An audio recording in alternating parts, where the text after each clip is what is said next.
dear student. I'm Ms. Fahmida Kamal. I hope you all are fine and having great time. Students, we have reached our lecture number 26. आज हम lecture number 26 पे आ चुके हैं and our topic is present perfect tense. What is the perfect? Perfect itself इसका क्या मतलब है? Perfect means when something is completed in any sense. Like हम जब कहते हैं ना कोई चीज़ हर तरह से मुकम्मल होती है, जिसमें कोई फ्लॉ नहीं है, कोई कमी नहीं है, तो हम उसको परफेक्ट साइन देते हैं, ठीक है. लाइक हमारे नज़दीक उसमें वो हर तरह से मुकम्मल हो जाती है. So present perfect tense means कि एक ऐसा मतलब टेंस जो हर लिहाज से मुकम्मल है. सो प्रेजेंट मीन्स जो मौजूदा, परफेक्ट यानी मुकम्मल, यानी मौजूदा मुकम्मल जो आपका ज़माना है इसमें उसके बारे में बात की जाती है.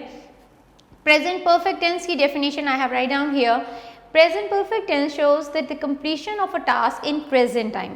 Like आपका जो action है वो done हो चुका है, मुकम्मल है हर लिहाज से. अब उसके अंदर किसी किस्म की कोई ambiguity नहीं है. Like हमने जैसे present indefinite tense हमने जब किया था तो हम उसके अंदर क्या करते हैं कि वो स्कूल जाता है. So एक इन्फिनेटिव जो है वो नहीं है किसी भी लिहाज से, यानी हम उसके बारे में यही सोचते हैं कि पता नहीं कब गया है, किस वक्त जाता है, एक रूटीन बता दी जाती है उसके अंदर. जब हमने कॉन्टीन्यूस टेंस किया तो कॉन्टीन्यूस में एक प्रोसेस था, मतलब the action is still in continuous state, तो वो मतलब चल रहा था मुसलसल. लेकिन यहाँ पर जो हमारा एक्शन है वो हर लिहाज से मुकम्मल हो चुका है. लाइक अगर मैं ये कहूँ I have done my work, एक बड़ा यूजुअल रूटीन में स्टूडेंट्स ये सेंटेंस करते हैं, I have done my work means कि मैं अपना काम मुकम्मल कर चुका हूँ. ये सेंटेंस वो उस वक्त बोलते हैं जब वो अपना काम कंप्लीट कर चुके होते हैं. जैसे कि मैं काम करता हूँ, वो ये तो नहीं कहते हैं. या आप जब ये किसकी एग्जाम्पल हो जाती है, जब आप कहते हैं मैं काम करता हूँ मीन्स ये एक हैबिट है, एक रूटीन वर्क है कि आप काम करते हैं. मैं काम कर रहा हूँ, ये वो टाइम होता है जब आप एक्शन जो है जिस टाइम पास कर रहे हो, वो एक्शन पास हो रहा है उसी टाइम आप बोल रहे हो. लेकिन जब आप कहते हैं कि मैं काम कर चुका हूँ, यानी मैंने काम कर लिया है, तो it means you have completed the work. आपका काम जो है अब वो कहीं भी उसके अंदर कोई कमी नहीं है, वो हर तरह से मुकम्मल हो चुका है.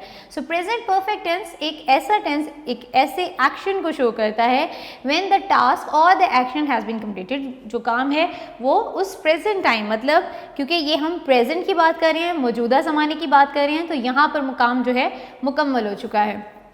स्टूडेंट्स, यहाँ पर मैंने एक छोटा सा आपके लिए एक बनाया है इस तरह से डायग्राम. प्रेजेंट परफेक्ट टेंस किन किन एरियाज से डील करता है. मोस्ट ऑफ द टाइम हम थोड़ा सा कंफ्यूज हो जाते हैं अपने उर्दू सेंटेंसेस को लेकर कि इसकी ये उर्दू ट्रांसलेशन है तो क्या ये प्रेजेंट टेंस है. तो एक कन्फ्यूजन रहती है हमारे माइंड में पास्ट इंडेफिनिट टेंस को लेकर और प्रेजेंट परफेक्ट टेंस को लेकर. आज यहाँ पर अगर आप थोड़ा सा फोकस करेंगे, इसको इनके सारे पॉइंट्स को समझेंगे, then it become easier for you to make a difference between past indefinite tense and the present perfect tense. अब प्रेजेंट परफेक्ट टेंस असल में डील किस तरह से करता है, finished action. Finished action means के काम मुकम्मल होने को शो करता है. लाइक कोई काम जो आपने पास्ट में किया लेकिन उसके रिजल्ट प्रेजेंट में आए. फॉर एग्जाम्पल जैसे यहाँ पे है she has lost her wallet, वो अपना वॉलेट खो चुकी है. It means she couldn't she can not find it again, और you can say she haven't any money. तो वो इस तरह से आप उसको रिलेट कर रहे हो कि ये जब भी बात यहाँ पर होगी काम मुकम्मल होने, यानी एक्शन जो है वो फिनिश हो चुका होगा. एक तो ये इसकी सबसे बड़ी पहचान है. दूसरी अकॉम्प्लिशमेंट, यानी कोई जो अचीवमेंट्स होती हैं, हम जो भी इंसान ने कोई अचीवमेंट की है, जब आप किसी प्रोसेस से गो थ्रू होकर और देन आप किसी डेस्टिनेशन पे पहुंचते हो, तब आपके जो मतलब जो एक अचीवमेंट है, जो आपकी अकॉम्प्लिशमेंट है, उसको शो करता है ये टेंस. जैसे man has walked on moon, कि इंसान जो है वो चांद पर चल चुका है. तो यानी ये बता रहा है कि दिस एक्शन या this achievement has been made, कि ये हो गई हुई है. ठीक है. Next is recent completed action. एक तो फिनिश्ड एक्शन था कि काम मुकम्मल हो गया, दूसरा आया फिनिश्ड रीसेंट कंप्लीटेड एक्शन, मतलब जो अभी रिसेंटली हुए हों. जैसे I have just finish my project, कि मैंने बस अभी अभी अपना प्रोजेक्ट मुकम्मल किया है. यहाँ पर आपका जो टेंस है वो किस तरह की कंप्लीशन ऑफ टास्क बताता है कि एक जिसमें काम जो है मुकम्मल तौर पे फिनिश हो चुका हो, दूसरा जिसमें आपकी कोई अचीवमेंट अकॉम्प्लिशमेंट होती है आप उसके बारे में बात करते हैं, देन जो रिसेंटली कंप्लीटेड एक्शन, क्योंकि प्रेजेंट है, प्रेजेंट में कितनी मतलब आवर्स के डिफरेंस में ही आपने काम किया होगा, यानी टुडे आज के हिसाब से जितनी भी एक्शंस रन हुए हैं वो आज ही के दिन में हुए हैं। रिसेंट आपका जो पास्ट है यानी प्रेजेंट ही है, वो आपके एक ही दिन के अंदर आपके काम जो हैं वो कर चुके हैं। For example before attending this lecture आप इससे पहले भी 2 लेक्चर्स ले चुके हैं, ठीक है, तो आप कहते हैं I have taken 2 lectures before the English lecture. तो इस तरह से ये 2 जो हैं ये रिसेंटली कंप्लीटेड एक्शन है, यानी जो आपने पहले 2 लेक्चर्स देखे हैं, ठीक है। तो ये एक इस तरह से भी इस एरिया में भी ये वाला टेंस डील करता है। Next changes over time. Changes over time मतलब कि जैसे वक्त का जो बदलना है वो भी हम इसके अंदर, जैसे इसकी एग्जांपल है I have become more interested in miracle issue, कि मैं वक्त के साथ साथ आप चेंज होते चले जाते हैं, यानी यहाँ पर इस टेंस में इंटेंसिटी दिखा रहा है कि वो कितना इंटरेस्टेड हो चुका हुआ है किसी एक पर्टिकुलर फील्ड में। देन लाइफ एक्सपीरियंसेस, आप अपने लाइफ एक्सपीरियंसेस भी इस टेंस में, जैसे मैं एक फॉर एग्जांपल है कि मैं एक बार लंदन गया था, तो आप यहाँ पर भी अगर देखो तो जैसे मैंने उर्दू में सेंटेंस बोला कि मैं गया था, कि एक्शन जो है वो कंप्लीट हुआ है, यहाँ पर भी आप परफेक्ट को ही कर रहे हैं। जैसे यहाँ पर है have you ever travelled by plane, क्या तुमने कभी सफ़र किया है प्लेन से, और have you ever eaten Italian food, experience है, लाइफ एक्सपीरियंस है। देन आप ये भी कह सकते हो have you ever visited any historical building, तो मीन्स के एवर एक ऐसा वर्ड है जो आपके पूरे टेंस को जो है उसकी जो नेचर ऑफ सेंटेंस है वो बता देता है। ठीक हो गया यहाँ तक स्टूडेंट्स, आई होप कि आप परफेक्ट टेंस को अच्छे से आइडेंटिफाई कर लें कि असल में परफेक्ट टेंस किन किन एरियाज़ में डील करता है। वो फिनिश्ड एक्शंस में डील करता है जब आपका काम मुकम्मल हो चुका होता है, अकॉम्प्लिशमेंट यानी आप कोई अचीवमेंट कर चुके हैं, कोई आपने मतलब जो काम है वो डिस्टिंक्शन लेवल पर आपने उसको कंप्लीट किया हुआ है, या फिर जो रिसेंटली कंप्लीटेड एक्शन होते हैं यानी जो अभी थोड़ा टाइम में ही आपने वो काम कर चुके हों, मुकम्मल कर चुके हों, या फिर कोई लाइफ एक्सपीरियंस यानी आपकी ज़िंदगी का कोई एक्सपीरियंस है, या फिर चेंजेस ओवर टाइम या वक्त की जो बदलने के साथ साथ आप एक्सपीरियंसेस करते चले जाते हो और आप उसके साथ साथ अपने आप को मज़ीद बेहतर करते चले जाते हो। So this is our present perfect tense. यहाँ तक सिर्फ इसकी डेफिनेशन है, इसको हमने समझा, इसको बेहतर तरीके से अंडरस्टैंड किया। Now we will move to our Urdu recognition, यानी उर्दू में जुमले की पहचान क्या होती है। परफेक्ट टेंस एक ऐसा टेंस है जो आपको उर्दू सेंटेंस में इटसेल्फ पूरा मीनिंग दे देता है कि काम जो है यहाँ तक मुकम्मल हो चुका है। लाइक यहाँ पर है कि जुमले के आखिर में चुका है, चुकी है, चुके हैं, या अलिफ ये बढ़िए हैं वगैरह आता है। अब चुका है, चुकी है तो काफ़ी हद तक आप इंटीमेटेड हैं। सो व्हाट इज़ अलिफ ये और बढ़िए, ये क्या होता है स्टूडेंट्स? एक सेंटेंस है मैं काम मुकम्मल कर चुका हूँ, ठीक, तो इसी टेंस को मैं बोलती हूँ इस तरह से कि मैंने काम मुकम्मल कर लिया है। Let's write it over the board. जैसे मैं काम मुकम्मल कर चुका हूँ। इसी टेंस को अगर मैं इस तरह से लिखूं कि मैंने काम मुकम्मल कर लिया है, क्या इस टेंस में कोई चेंजिंग है? क्या ये इसका मीनिंग चेंज है एक से दूसरे का? नो। अब यहाँ पर अगर आप देखो तो यहाँ पे भी कंप्लीशन ऑफ टास्क है कि काम जो है वो मुकम्मल हो चुका है। यहाँ पर भी कंप्लीशन ऑफ टास्क है कि काम दोनों ही सेंटेंसेस में, सिर्फ क्या कि उर्दू के जो सेंटेंस है उसकी जो लिखने का अंदाज़ है, जो बयान करने का अंदाज़ है वो डिफरेंट है।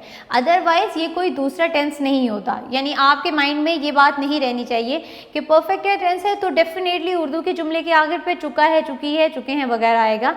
जैसे कि हमारे जब हम इंडेफिनेट टेंसेस करते हैं तो उनके जुमलों के आखिर पे फॉर श्योर ता है, ती है, ते हैं वगैरह आता है। इसी तरह से कॉन्टिन्यूस की अगर हम बात करें तो उसके जुमले के आखिर पे रहा है, रही है, रहे हैं, जैसे मैं स्कूल जा रहा हूँ, तुम खाना खा रहे हो, तो इस तरह से रहे हैं, रही है वगैरह आता है। लेकिन हमारे परफेक्ट के टेंस में दो तरह की आपको रिकग्निशन होनी चाहिए जुमले से, कि लाइक एक जुमले के आखिर पे चुका है, चुकी है वगैरह आता है, लेकिन सिमिलर जुमले को हम दूसरे अंदाज में भी बोल सकते हैं, जैसे मैंने काम मुकम्मल कर लिया है। तो यानी जुमले के आखिर पे या है, ही है या अलिफ है, ये आपके जुमले के आखिर पर आता है। जैसे यहाँ पर मैंने दो एग्जाम्पल्स लिखी हैं। अली स्कूल जा चुका है, means Ali has gone to school, means Ali यहाँ पर अब ये एक्शन जो है उसका मुकम्मल हो चुका है। दूसरा सेंटेंस है हमने इम्तिहान की तैयारी कर ली है। अब यहाँ पर अगर आप देखो तो ये या है, यानी छोटी है और है, तो यहाँ पर जुमले को आपके सामने लिखने का पर्पस, इसको हाईलाइट भी मैं इसलिए कर रही हूँ कि आपको इसका अंदाज़ा हो जाए कि आपके जुमले में कहाँ पर आकर किस तरह से, मतलब वो आपको जो मीनिंग है उसका वो मतलब कम्प्लीटली वो यही कन्वे कर रहा है कि यहाँ पर काम जो है वो कंप्लीट है हर तरह से।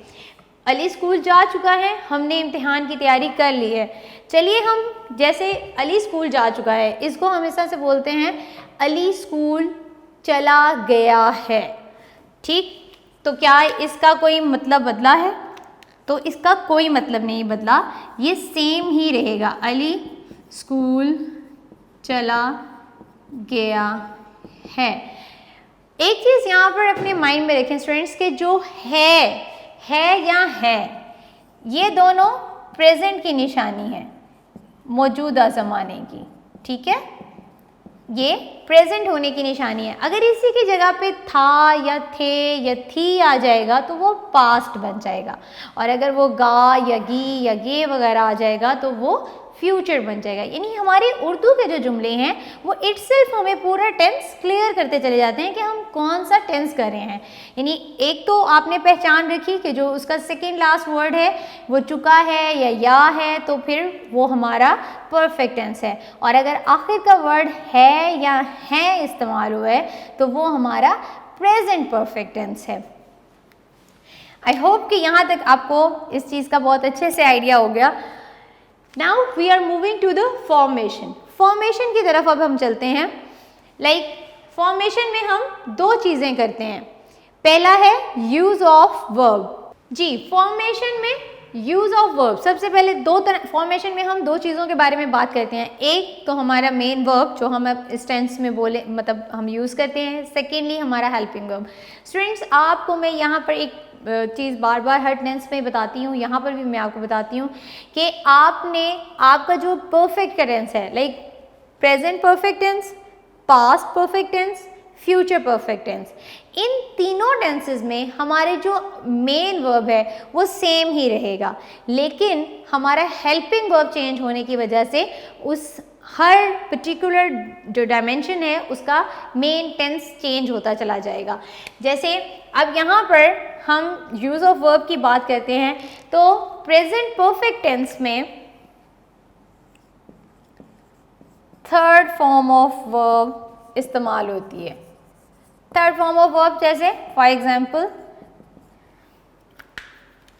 गो फर्स्ट फॉर्म है, इसकी सेकेंड फॉर्म है went and the third form is gone. So third form of verb is used in your present perfect tense.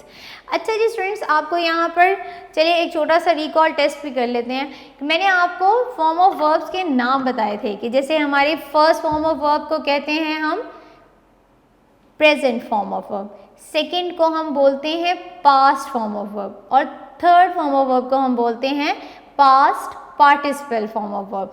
और इसी तरह से जो इंग फॉर्म होती है, यानी वर्ब की फर्स्ट फॉर्म के साथ आईएनजी लगाएं तो वो हमारी प्रेजेंट पार्टिसिपल होती है। So this one is actually हम इसको क्या नाम देंगे, past participle.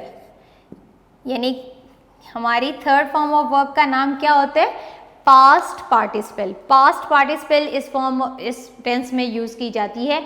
Present perfect tense में अब हम दूसरे स्टेप पर आ जाते हैं, which is our use of helping verb, कि हमारा हेल्पिंग वर्ब क्या है। इसमें दो तरह के हेल्पिंग वर्ब होते हैं, पहले हैज़ और दूसरे में हैव। छोटी सी चीज़ को डिस्कस करते हैं यहाँ पर। जैसे हमने अपना प्रेजेंट इंडेफिनिट टेंस किया था, उसमें भी हमारे दो फॉर्म ऑफ वर्ब थे, डू एंड डज। इसी तरह से हमारे जब कॉन्टिन्यूस में आए उसमें तीन हेल्पिंग वर्ब थे, इज, एम, आर। अब हमारे तीसरे टेंस में, प्रेजेंट परफेक्ट टेंस में, दो हेल्पिंग वर्ब हैं, हैज़ और हैव। अब हैज़ जो है एज यूजुअल जैसे हमें पता है हम करते हैं, तो हैज़ किन किन के साथ आएगा, जो सिंगुलर नाउन होंगे, इसके अलावा ही, शी, इट, यानी सिंगुलर जो हैं उनके साथ हैज़ आएगा। और हैव की जब बात करेंगे तो हैव आएगा प्लूरल नाउन्स के साथ। प्लूरल नाउन से मुराद जैसे फॉर एग्जांपल प्लेयर्स, गर्ल्स, ठीक है, इस तरह से जो ज़्यादा होंगे, जैसे वाहिद जमा होते हैं तो प्लूरल ज़्यादा को कहते हैं। देन इसके अलावा और कौन से प्रोनाउन के साथ यूज़ होगा, आई, वी, दे एंड यू, इन सब के साथ हैव इस्तेमाल किया जाएगा। तो यहाँ तक हमें पता चला कि हमारे दो हेल्पिंग वर्ब हैं, first one is has and the second one is have. Has जो है वो हमारे सिंगुलर नाउन यानी ही, शी, इट और सिंगुलर नाउन जैसे कि गर्ल, अली, आज़म, तो इस तरह से इन नामों के साथ हम हैज़ यूज़ करेंगे। As far as our second helping verb is concern is have.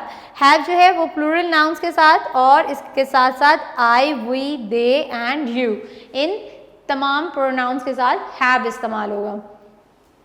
Now let's move to our next step, that is the types of sentences के कितने टाइप्स ऑफ सेंटेंसेस हैं यहाँ। फॉर्मेशन को अच्छे से अंडरस्टैंड करने के बाद now we have reach to our types of sentences. Types of sentences 7th class के लिए 6 टाइप्स ऑफ सेंटेंसेस हैं।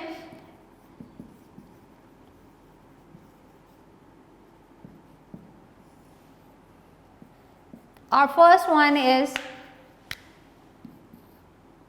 simple sentences.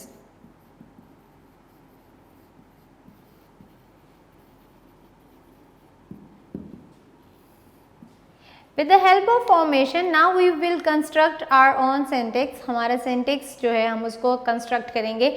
जैसे हमने अपने सबसे पहले मैंने आपको बताया कि स्टूडेंट्स जब आप टेंसेस कर रहे हो,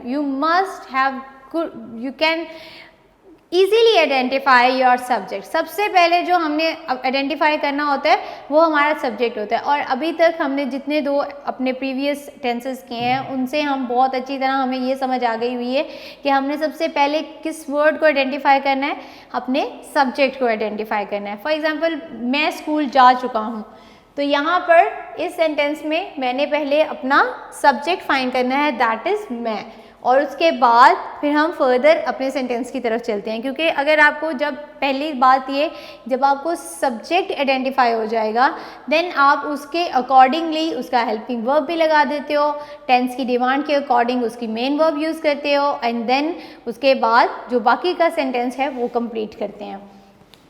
तो सबसे पहले हम सब्जेक्ट की ट्रांसलेशन करते हैं, यानी which is your subject in the sentence. Then उसके बाद हम हैज़ या फिर हैव लगाते हैं according to the demand of subject. Then verb की थर्ड फॉर्म जिसको हम क्या कहते हैं, पास्ट पार्टिसिपल। स्टूडेंट्स अब बेहतर ये है कि आप इन्हें first form of verb, second form of verb कहने के बजाय आप इनके जो ग्रामेटिकली इनको हम जिस तरह डिफ़ाइन किया जाता है कि पास्ट पार्टिसिपल, तो इस तरह से यूज़ करें। क्योंकि जब आपके पास MCQs में इस तरह के MCQs आते हैं कि फाइंड द पास्ट पार्टिसिपल, तो आपको यही नहीं मालूम होता, आप तो वही first form, second form, third form के दिमाग में रखे होती हैं चीज़ें। इस तरह से अगर आप नाम याद करेंगे तो आप बहुत ईजीली आइडेंटिफाई कर सकते हो राइट ऑप्शन अपने MCQs में। इसके बाद प्रेजेंट पास्ट पार्टिसिपल के बाद आपका object and then full stop. अब इसके फॉर एग्जांपल जो एग्जांपल है उसमें है अली स्कूल जा चुका है। यहाँ पर मैं दो सेंटेंसेस की एग्जाम्पल लिखूंगी ताकि आपको वो जो या है, ये है वगैरह उनकी भी पहचान हो जाए कि वो किस तरह के जुमले होंगे जिनमें हमने ट्रांसलेशन करनी होगी। अली अब क्योंकि अली क्या है, ये हमारा सब्जेक्ट है, लेकिन ये कौन सा सब्जेक्ट है, ये सिंगुलर सब्जेक्ट है। तो जब आपका सब्जेक्ट सिंगुलर होगा तो आप कौन सा हेल्पिंग वर्ब लगाएंगे। अगर आप यहाँ पर देखें, हमारा अगर सब्जेक्ट सिंगुलर है तो हम उसके साथ हैज़ यूज़ करेंगे। तो अली के बाद अली हैज़ जा चुका, जाना। तो जाना की वैसे तो जाने का मतलब होता है गो, तो गो की जो थर्ड फॉर्म ऑफ वर्ब यानी उसका पास्ट पार्टिसिपल क्या है, gone. Ali has gone to school. Second sentence में मैंने अपना सबक याद कर लिया है। मैंने अपना सबक याद कर लिया है। लाइक इस सेंटेंस में भी जो मीनिंग ऑफ सेंटेंस है कि काम जो है वो मुकम्मल होने की इंटीमेशन है यहाँ पर, यानी काम जो है वो कहीं भी ना तो प्रोसेस में है ना ही वो कोई रूटीन है, लेकिन वो काम के मुकम्मल होने का साइन इसमें हमें मिलता है कि लाइक मैंने अपना सबक याद कर लिया है। मैं की इंग्लिश क्या होती है, आई। और अगर हमारा ये सब्जेक्ट हमने फाइंड किया कि सब्जेक्ट कौन सा है, ये सिंगुलर है, लेकिन इसके साथ हम क्या लगाते हैं, आई के साथ हैव यूज होता है। क्या यूज होता है, हैव। आई हैव याद कर लिया, करना, याद करने की इंग्लिश होती है लर्न, और लर्न की third form learned. I have learned my lesson. So this is it's translations. Students आप क्या किया करें, ज़्यादा से ज़्यादा एक्सरसाइज करें टेंसेस की। जब आप जितने ज़्यादा सेंटेंसेस लिखेंगे उतने ही ज़्यादा आप एक्सेल होते जाएंगे अपने टेंस फॉर्मेशन में। जब तक आप प्रैक्टिस नहीं करेंगे, लाइक मैथ्स के जैसे हम सम्स की जितनी प्रैक्टिस करते हैं उतना ही ज़्यादा हम उसमें एक्सेल होते जाते हैं, हम उसको सॉल्व करने की एबिलिटी हमारी एक्सीड होती चली जाती है। इसी तरह से जब आप इंग्लिश के जितने ज़्यादा टेंसेस की प्रैक्टिस करेंगे, जितने ज़्यादा आप सेंटेंसेस लिखेंगे, उतने ही ज़्यादा आप उसमें कमांड हासिल करते चले जाएंगे। जी, सिंपल सेंटेंसेस में हमें पता चला कि हमने सब्जेक्ट और उसके बाद हमारे हेल्पिंग वर्ब हैं हैज़, हैव, और फिर हमने पास्ट पार्टिसिपल यानी जिसे हम थर्ड फॉर्म ऑफ वर्ब कहते हैं वो हमने लिखी, एंड देन ऑब्जेक्ट और full stop. Now after writing the simple sentences, our second type of sentence is negative. Basically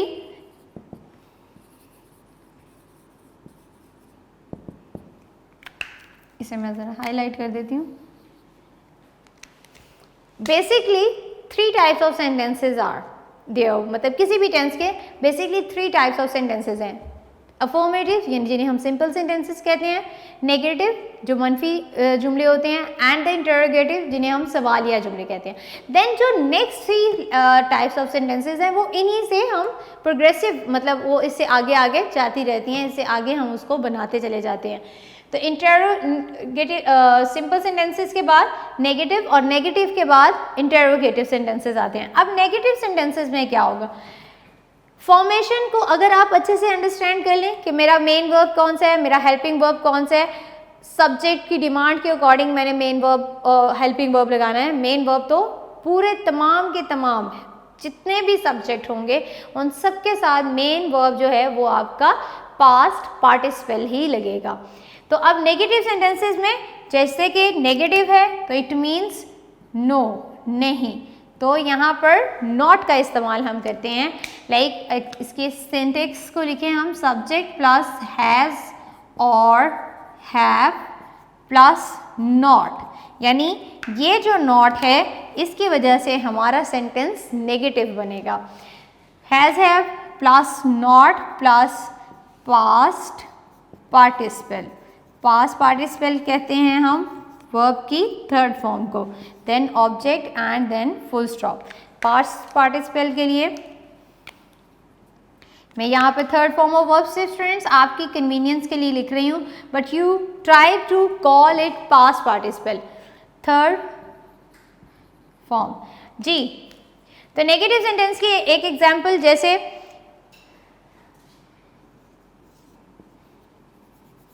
खिलाड़ी मैच जीत चुके हैं, एक्शन हैज़ कंप्लीटेड हियर। तो यहाँ पर इसकी ट्रांसलेशन लिखेंगे खिलाड़ी मैच जीत चुके हैं, द प्लेयर्स क्योंकि प्लूरल है तो इसके साथ हम हैव लगाएंगे, द प्लेयर्स हैव, जीतना, जीतने की इंग्लिश होती है विन, तो विन की second form won and third form is won, the players have won the match, MATCH match. जी, तो हम नेगेटिव सेंटेंसेस में हम आगे हैं कि ही सब्जेक्ट के बाद हैज़ है plus not plus past participle plus object. अब मेरा सेंटेंस है खिलाड़ी मैच जीत चुके हैं, अगर हम इसको नॉट का जब बनाएंगे तो हम क्या करेंगे, खिलाड़ी मैच नहीं जीत चुके हैं, तो हमने नॉट की एडिशन करनी है यहाँ पर, मैच जीत नहीं जीत चुके हैं, यानी नो हमने यहाँ लगाना है। अगर मैं अपने सिंपल सेंटेंसेस को देखते हुए करूँ, the players have won the match, लेकिन अब मैं इसको नेगेटिव बनाने जा रही हूँ, तो द प्लेयर्स हैव नॉट, यहाँ पर हम नॉट लगाएंगे, the players have not and then won the match, won the match. So this is our first example. Now we will move to the second example. तुमने पौधों को पानी नहीं दिया है, यानी यहाँ पर फिर सेंटेंस जो है वो हमारा नॉट के बारे में है। तुम की इंग्लिश क्या होती है, you is our singular and the plural at the same time, यानी ये हमारा ऐसा सब्जेक्ट है, एक ऐसा प्रोनाउन है जो सिंगुलर भी है और प्लूरल भी है।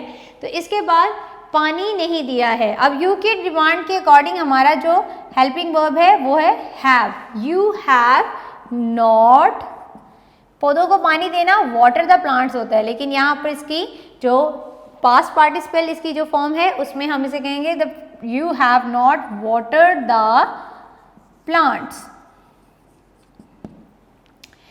आज के लिए स्टूडेंट्स इतना ही, हमने अपने यहाँ तक प्रेजेंट परफेक्ट टेंस की हमने पहले डेफिनेशन को अच्छे से अंडरस्टैंड किया कि इसमें कहाँ से हम मतलब काम जो है वो मुकम्मल होता है और किस तरह से किन किन एरियाज़ में कंप्लीशन ऑफ टास्क जो है हम इसमें फाइंड करते हैं। देन हमने इसकी रिकग्निशन को देखा कि जुमले के आखिर पे चुका है, चुकी है वगैरह, और साथ ही साथ या है, ये है वगैरह आता है।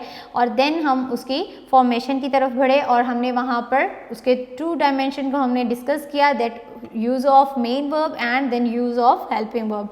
यूज़ ऑफ मेन वर्ब और हेल्पिंग वर्ब को अंडरस्टैंड करने के बाद हमने अपने टाइप्स ऑफ सेंटेंसेस स्टार्ट किए, जिसमें हमने सिंपल सेंटेंसेस और नेगेटिव सेंटेंसेस को समझा।